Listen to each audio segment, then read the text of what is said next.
Yeah, if 21-year-old me met like 14-year-old me, she'd probably hate her. But like other way around, I think 14-year-old me would think 21-year-old me was okay. And she'd probably be happy that 21-year-old me still listens to Taking Back Sunday. I think like one of the first memories of like the Taking Back Sunday lyric actually meaning something to me was like 10th grade or 9th grade. I was like kind of heartbroken over this kid, and I was listening to New American Classic. It kind of sounded like it was written about a long distance relationship at the time, and like this kid that I was trying to get over lived in Michigan. I met him on vacation. That's when it wasn't just like, oh, this sounds good, like this rocks, but oh, these lyrics, they hit me. We can live through these letters or forget it all together. The months, they don't matter, but it's the days I can't take.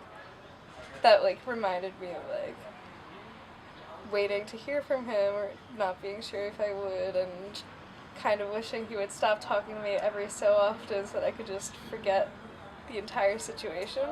That situation's so stupid to me now. Like, it's kind of like going to a show now and seeing like a 14-year-old girl like freaking out over the same band as you, and it's like, do you really get what the music's saying there?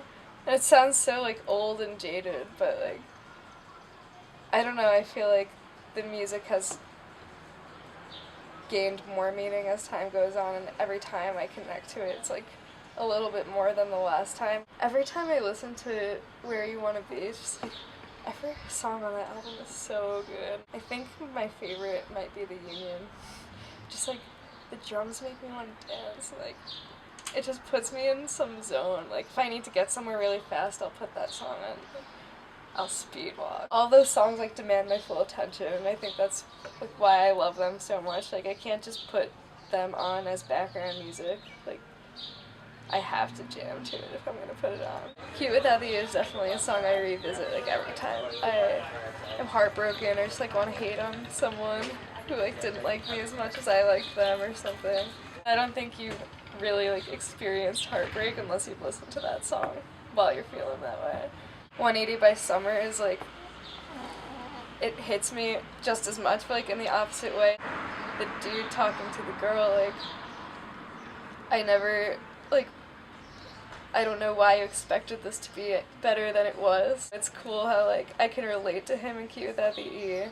It's like he's feeling exactly what I'm feeling, but when I listen to 180 by Summer, it's kind of like